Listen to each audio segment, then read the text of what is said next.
So here Matt is just trying to do some recall training.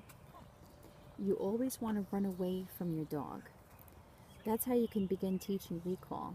You make it a game, and that can be fun. You never want to run towards him to make him think that you're chasing him. It's the opposite of what you want to do. This is the beginning of recall training. So you're making it fun and interesting, and then eventually you'll start putting in cues, and the dog will follow.